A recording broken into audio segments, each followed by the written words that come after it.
क्या आप भी वर्डप्रेस के इन्हीं सवालों से परेशान हैं, जैसे कि wordpress.com एंड wordpress.org में से कौन सा अच्छा है, किसकी प्राइसिंग सबसे अच्छी है, एंड ब्लॉगर्स को ब्लॉगिंग के लिए कौन सा यूज करना चाहिए, एंड वेबसाइट क्रिएटर्स को एक अच्छी बिजनेस वेबसाइट या फिर ई कॉमर्स वेबसाइट बनाने के लिए कौन सा यूज करना चाहिए।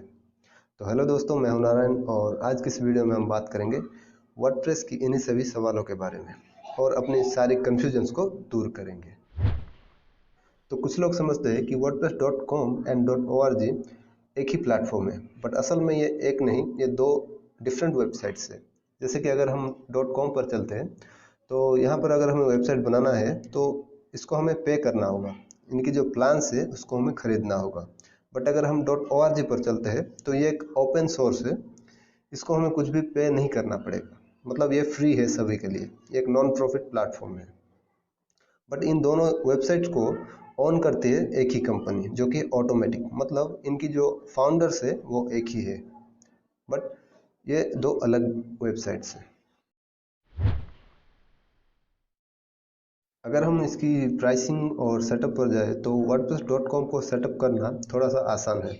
आपको सिर्फ जाना है इनकी वेबसाइट पर wordpress.com पर, एंड उसके बाद आपको क्लिक करना है स्टार्ट योर साइट, एंड इसके बाद ये आपको कुछ ईमेल एड्रेस कुछ मांगेंगे और उसके बाद ये आपको कुछ ही मिनटों में आप यहाँ से एक बढ़िया सा वेबसाइट तैयार कर सकते हैं। बट यहाँ पर अगर आप .org पर जाते हैं और अगर आप बिगनर है तो आपको पहले इसके बारे में सीखना पड़ेगा, मतलब कैसे इस पर हम एक अच्छा सा वेबसाइट कैसे बना सकते हैं उसके बारे में सीखना पड़ेगा आपको। मतलब इतना भी कोई डिफ़िकल्ट नहीं है, ये आसान ही है। हम आगे के वीडियोस में देखेंगे कैसे हम यहाँ से एक अच्छा वेबसाइट बना सकते हैं। तो अगर हम .com पर चलते हैं तो यहाँ पर आपको होस्टिंग एंड डोमेन के लिए कुछ एक्स्ट्रा पे नहीं करना पड़ेगा, आपको सिर्फ इनके जो प्लान्स है उसको चूज करना होगा। उसके बाद आप इसे आराम से यूज कर सकते हैं, एक साल के लिए आपको डोमेन फ्री में मिल जाएगा।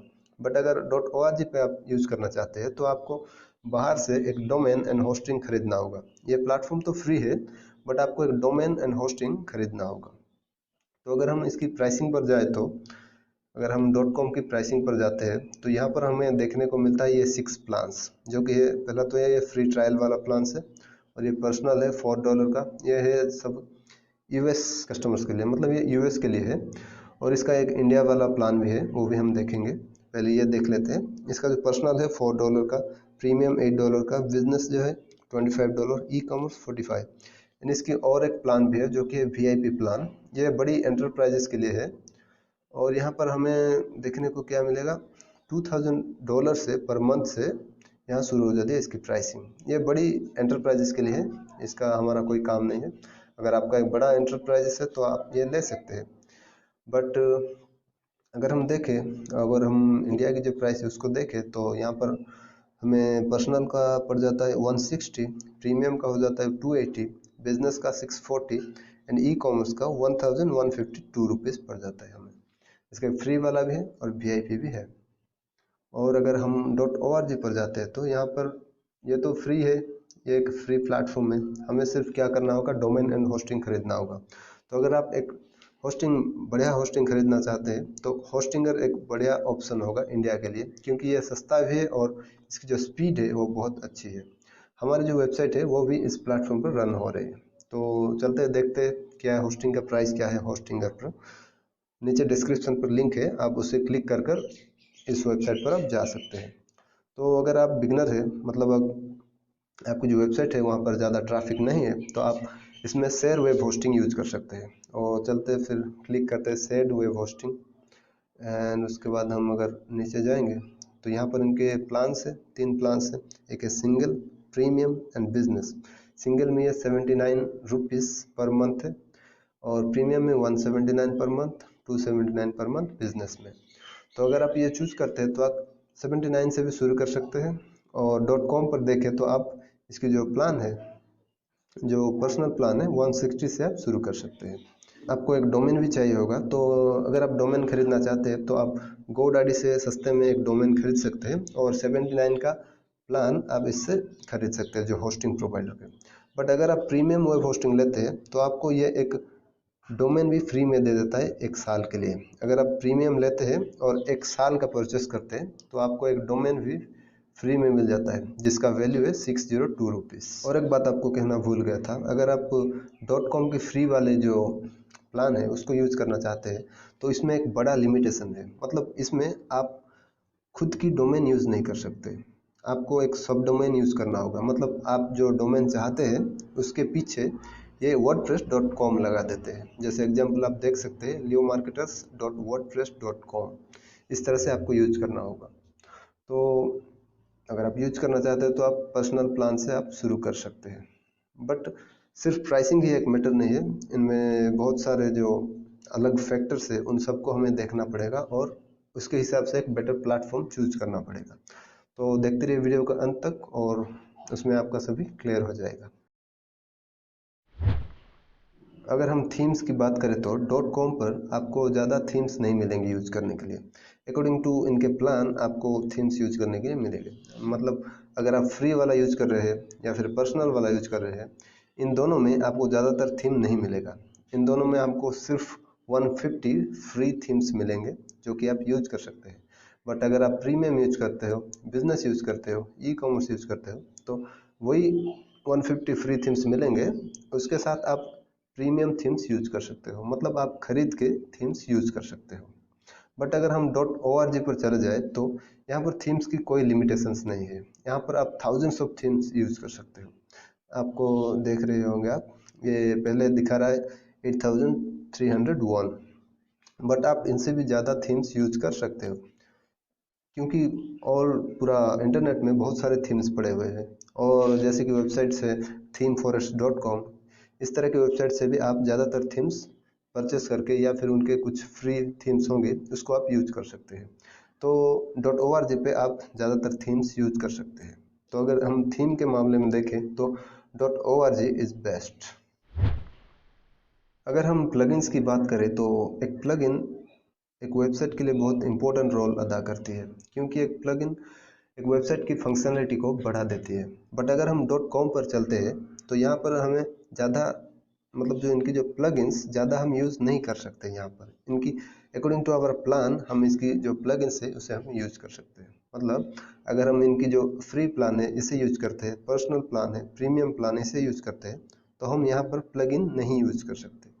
यहाँ पर लिखा है देखो, यहाँ पर प्लगइन हम यूज़ नहीं कर सकते। तो हमें अगर प्लगइन यूज करना है, अगर हमें हमारे वेबसाइट को और फंक्शनलिटी देना है तो हमें इनकी बिजनेस प्लान या फिर ई कॉमर्स प्लान परचेस करना होगा। बट अगर हम .org पर जाते हैं तो हम यहाँ पर थाउजेंड्स ऑफ प्लगइन यूज कर सकते हैं। जैसे कि यहाँ पर दिखा है 60,000 के आसपास प्लगइन्स पड़े हुए हैं, और आप चाहे जितने का भी होस्टिंग ले रखे हो आप कुछ भी प्लगइन्स यहाँ से यूज कर सकते हैं।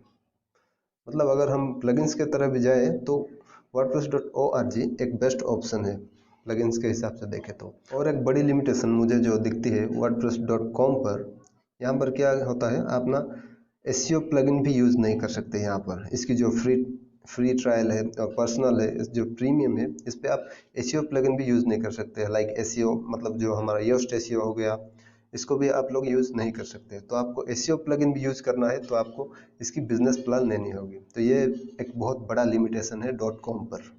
एंड आप इसमें गूगल एनालिटिक्स भी यूज़ नहीं कर सकते, जो कि इसकी जो फ्री प्लान है और पर्सनल प्लान है, इस पर आप गूगल एनालिटिक्स भी यूज़ नहीं कर सकते। तो आपको प्लगइन्स की जो फुल सपोर्ट आपको चाहिए तो इसके लिए आपको बिजनेस प्लान लेना होगा। तो मेरे हिसाब से तो .org is best for plugins. Customization की ऑप्शन देखें तो हम .com पर ज़्यादा कुछ कर नहीं सकते, बिकॉज यहाँ पर हम ज़्यादा हमारा क्या है, जो ज़्यादा थीम्स एंड प्लगइन्स हम यूज़ नहीं कर सकते। तो कहाँ कहाँ से इस पे हम कस्टमाइज करेंगे। बट org में क्या होगा, आप कुछ भी कर सकते हो यहाँ पर। मतलब आपको आपके इंटरनेट में जो भी कुछ भी पड़ा हुआ है उसको आप यूज कर सकते हो। आप थीम्स यूज कर सकते हो, प्लगइन्स यूज करते हो, और आप जैसा वेबसाइट चाहते हो ऐसा वेबसाइट आप खुद बना सकते हो। बट .com पर क्या आपको लिमिटेशंस मिलेंगे, आप ज़्यादातर थीम्स एंड प्लगइन्स यूज़ नहीं कर पाएंगे। तो कस्टमाइजेशन के हिसाब से भी मुझे wordpress.org ही अच्छा लगता है। और अगर हम बैकअप्स एंड सिक्योरिटी की बात करें तो .com पर आपको इसकी बैकअप्स के बारे में, इसकी सिक्योरिटी की, इसकी जो अपडेट्स है उसका कोई टेंशन नहीं लेना पड़ेगा, क्योंकि आप इसे पे कर रहे हैं तो वो अपने आप इसको सिक्योर रखेंगे और इसको टाइम टू टाइम अपडेट करते रहेंगे।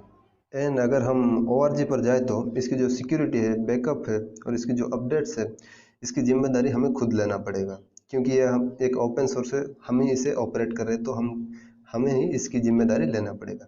बट इसकी जो सिक्योरिटी है, इसके लिए हम प्लगइन्स यूज कर सकते हैं, यह ज़्यादा मुश्किल भी नहीं है। इसके लिए हम मतलब जो वर्डफेंस है, आई थीम है, इस प्लगइन्स को हम यूज करके हमारा जो वेबसाइट है उसको हम पूरा सिक्योर करके रख सकते हैं, और हम लोग मैन्युअली इसे अपडेट भी कर सकते हैं इजीली, इसका कोई प्रॉब्लम नहीं है। तो बैकअप्स एंड सिक्योरिटी के मामले में जाए तो wordpress.com इज गुड बिकॉज वो खुद सिक्योरिटी प्रोवाइड कर रहा है। बट wordpress.org पर भी हमें कुछ प्रॉब्लम नहीं होगी, क्योंकि यहाँ पर भी हम ज़्यादा मतलब अपनी वेबसाइट को सिक्योर बना सकते हैं कुछ प्लगइन्स एंड थीम्स का यूज करके। End of course support and help के बारे में बात करें तो wordpress.com आपको 24/7 ईमेल एंड लाइव चैट की ऑप्शन देता है। बट अगर आप फ्री प्लान यूज करते हैं तो आपको कोई सपोर्ट नहीं देता। बट अगर आप उसकी जो प्लान से यूज करते हैं, पेड प्लान यूज करते हैं, तो उनमें आपको ये 24/7 हेल्प प्रोवाइड करता है, सपोर्ट प्रोवाइड करता है। बट wordpress.org पर अगर हम जाए तो यहाँ पर ये एक ओपन प्लेटफॉर्म है, तो यहाँ पर इनकी जो ऑफिशियल साइट है, इनकी तरफ से हमें कोई भी मदद नहीं मिलने वाली है। बट अगर हमें कोई प्रॉब्लम आती है तो हम हमारा जो वेबसाइट मतलब जो हमारा होस्टिंग प्रोवाइडर है उससे हम बात कर सकते हैं। होस्टिंग प्रोवाइडर्स भी जैसे कि होस्टिंगर ये 24/7 अवेलेबल रहते हैं कभी भी आपकी प्रॉब्लम को सॉल्व करने के लिए। एंड मोस्ट इम्पोर्टेंट, हमें इंटरनेट पर ज़्यादा नॉलेज मिल जाता है। अगर यहाँ पर कोई प्रॉब्लम भी होता है तो यूट्यूब पर या फिर गूगल पर हमें सब कुछ मिल जाता है इसकी प्रॉब्लम के बारे में। तो ये कोई मेरे हिसाब से भी बड़ी इश्यू नहीं है। और अगर हम ब्लॉग मोनेटाइजेशन की बात करें तो .com पर हमें बहुत सारे लिमिटेशंस देखने को मिलता है। जैसे कि अगर आप इसकी जो प्लान है, फ्री प्लान है, यूज करते हैं, तो यहाँ पर आप मोनेटाइज नहीं कर सकते अपने ब्लॉग को। और अगर आप पर्सनल भी यूज करते हैं तो यहाँ पर भी आप अपने ब्लॉग को मोनेटाइजेशन नहीं कर सकते। चाहे आपकी वेबसाइट पर जितनी भी ट्रैफिक हो, आप यहाँ पर मोनेटाइज नहीं कर सकते अपने ब्लॉग्स को। उसके लिए आपको प्रीमियम लेना पड़ेगा या फिर बिजनेस लेना पड़ेगा। इसमें भी एक बहुत बड़ा लिमिटेशन है। इस पर हम आपको क्या करना पड़ेगा, आपको आपकी जो रेवेन्यू है उसको इनके साथ आपको शेयर करना पड़ेगा। आपकी जो रेवेन्यू है पूरा आपका नहीं है, आपको कुछ परसेंट इनको शेयर करना पड़ेगा। बट अगर आप जाते हैं .org पर तो यहाँ पर ऐसे कोई लिमिटेशन नहीं है, आप जितने भी ऐड चला सकते हैं, जितने भी आप कुछ भी कर सकते हैं। आप मतलब जो आपकी जो वेबसाइट है वो सिर्फ आपकी है, आप उसमें कुछ भी कर सकते हैं, उसमें कोई पाबंदी नहीं है। एंड अगर मोनेटाइजेशन के हिसाब से भी देखें तो wordpress.org इज बेस्ट। और वेबसाइट क्रिएटर्स के लिए भी wordpress.com पर एक लिमिटेशंस है, क्योंकि अगर आप wordpress.com यूज करते हैं तो आपको क्या करना होगा, आपको अगर एक अच्छा वेबसाइट बनाना है, मतलब जिस पर आपकी एड चला सकते हो, जिस पर आप सारे प्लगइन्स, सारे थीम्स यूज कर सकते हो, तो आपको एक बिजनेस प्लान लेना होगा। और अगर आप ई कॉमर्स वेबसाइट बनाना चाहते हो तो आपको ई कॉमर्स का प्लान लेना पड़ेगा। मतलब अगर हम इंडियन प्राइस के हिसाब से देखें तो अगर हम बिजनेस प्लान लेते हैं तो 640 रुपीज़ पर मंथ हमको देना पड़ेगा। और अगर हम ई कॉमर्स वेबसाइट बनाना चाहते हैं तो 1152 रुपीज़ हमें देना पड़ेगा।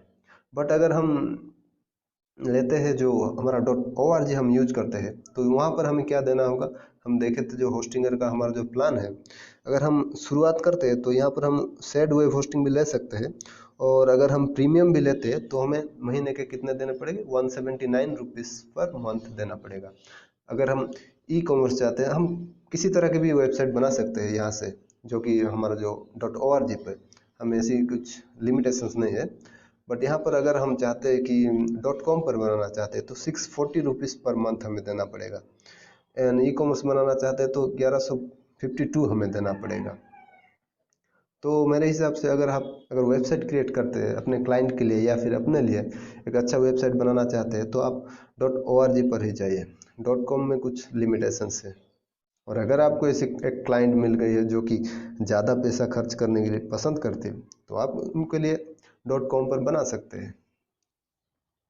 और ऐसे कई और तरह के लिमिटेशंस भी हैं, जैसे कि अगर आप .com पर बनाते हैं अपनी वेबसाइट और उनकी कुछ टर्म्स एंड कंडीशंस होती है, अगर आपको उस वायलेट करते हो, उसको आप उससे हट के कुछ करते हो तो आपके वेबसाइट को कभी भी डिलीट कर सकते हैं। बट .org पर आपको ऐसा कुछ भी नहीं होगा। आप आपकी अपनी वेबसाइट है, आप कुछ भी कर सकते हैं, यहाँ पर आपको कोई पाबंदी नहीं है।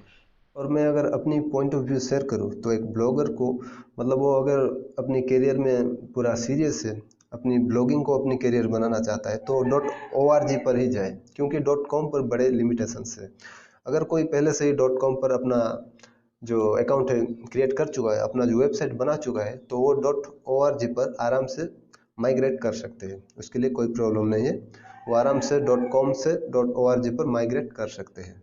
और अगर आप एक वेबसाइट डेवलपर भी है या फिर खुद के लिए वेबसाइट बनाना चाहते हैं या फिर थोड़ा सीख सकते हैं, तो आपको भी मैं रिकमेंड करूंगा कि .org पर ही जाइए, क्योंकि .com में बहुत सारे लिमिटेशंस हैं। एंड .org से हम एक बेहतर वेबसाइट बना सकते हैं। हम हमारे आगे वाले वीडियोस में देखेंगे कि कैसे हमें WordPress.org हम डाउनलोड कर सकते हैं। हम बिना किसी होस्टिंग एंड डोमेन के हम .org डाउनलोड कर सकते हैं और उसको प्रैक्टिस कर सकते हैं।